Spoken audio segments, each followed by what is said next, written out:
c'est un choix du gouvernement de faire qu'il n'y ait pas de relèvement de ces salaires. Moi, ma bagarre, c'est de dire qu'il doit y avoir un relèvement. Pourquoi il doit y avoir un relèvement? Je le dis, parce qu'il y a une inflation. Ça fait au fond 40 ans qu'on a ce qu'on appelle de la modération salariale.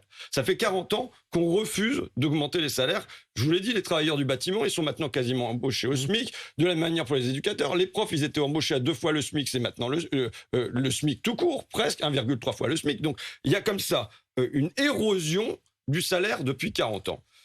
Et aujourd'hui, non seulement il y a cette modération-là, mais en plus, il y a une inflation qui va venir miner ce pouvoir d'achat. Ça veut dire que les gens, ils le sentent quand ils vont à la pompe à essence, mais ils le sentent quand ils vont voir leurs courses. Mais justement, de quoi me témoigne? Justement, les gens qui nous écoutent, qui s'inquiètent à chaque fois qu'ils voient le compteur à la caisse du supermarché ou à la station-service, qui peut-être vont pas pouvoir partir en vacances, ou quand ils vont partir en vacances, vont devoir compter plus qu'avant, vont devoir dire non à leurs enfants plus qu'avant.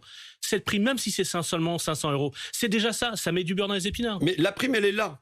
Ils ont du mal à comprendre pourquoi vous votez contre par principe. Je vous le répète, je le répéterai autant de fois que nécessaire, c'est pas parce qu'on triple le plafond la prime qu'on triple la prime. Mais les gens qui nous écoutent ne le comprennent pas forcément. Entre rien ou la prime, ils préfèrent la prime. Mais d'accord, mais là, il n'y a pas de prime en plus. Il n'y a pas de prime en plus. Pour des millions de salariés, il y aura une prime en plus. Non, monsieur Corbet.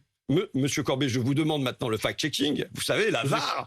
Mais vous verrez, il n'y a pas de triplement de la prime. Il n'y a pas de triplement de la prime. Ça a été voté dans l'article 1 ? Non, absolument pas, monsieur Corbet. Il a été voté le triplement du plafond de la prime. Le triplement du plafond de la prime ne fait pas un triplement de la prime. Pas mathématiquement, pas automatiquement. Mais pas du tout. Mais un patron pourra verser une prime plus importante qu'avant. Il pourra, mais n'empêche que là, on avait déjà la possibilité de verser jusqu'à 2 000 €. Le versement moyen de la prime était de 500 €, et seulement ça pour le quart des salariés.